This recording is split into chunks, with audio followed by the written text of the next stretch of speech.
Bumaba man ang poverty incidence at tumaas ang kita ng mga Pilipino, hindi yan maramdaman ng marami dahil sa tumaas ding gastusin.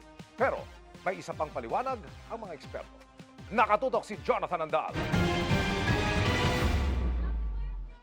Tumaas ng 2,000 piso ang sweldo ng Estero Ranger na si Isabel mula sa 10,500 pesos bago magpandemya, 12,500 na ang buwan ng sweldo niya ngayon. Para suportahan ang 6 na anak, katuwang niya sa gastos ang mister na tricycle driver na 300 to 700 pesos kada araw ang kita. Pero sabi ni Isabel, tumaas man ang sahod niya, hindi rin nila ito maramdaman dahil tumaas din naman ang presyo ng mga bilihin. Nahirapan pa kami lalo kasi tumataas din lahat ng mga bilihin.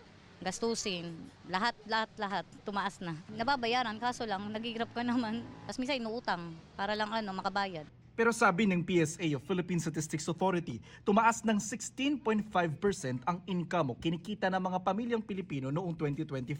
Sabi nga ng DepDev, lowest ever ang poverty incidence rate noong 2025 na 9.7% o mahigit 11 milyon na lang na mahirap nitong 2025 kumpara sa 17.5 million noong 2023. Ibig sabihin mahigit 6.5 milyong Pilipino ang umahon sa kahirapan sa nakalipas lang na 2 taon. Pero bakit may mga Pilipino pa rin pakiramdam nilang mahirap sila kahit tumaas ang kinikita, gaya ni Isabel? Bumababa nga ang poverty pero marami pa rin struggling. Pero kung titignan natin, hindi naman ito contradiction. Poverty statistics kasi tells kung sino ang below minimum. Pero hindi ito sinasabi na kung sino ang financially secure. Pagkatapos ng lahat ng gastos, may natitira pa ba para sa savings, emergencies, sa future? Sa pinakabagong datos ng PSA, bumaba ang poverty incidence sa lahat ng 18 rehiyon sa bansa noong 2025. Sa BARM o Bangsamoro Autonomous Region and Muslim Mindanao, ang pinakakapansin-pansin ang improvement mula 26% poverty rate, naging 12.8% na lang ngayon. Metro Manila ang least poor, Bicol Region naman ang may pinakamataas na poverty rate. Pero bumilis din ang gastos o spending ng mga pamilyang Pilipino, 24.7%.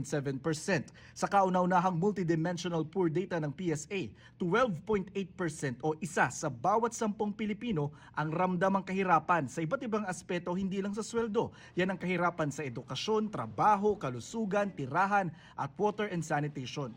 Ang poverty line kasi is what you call a statistical minimum. Hindi ibig sabihin na financially comfortable ka na kapag you're above poverty line. Pwede kang nakakapagbayad ka ng bills today.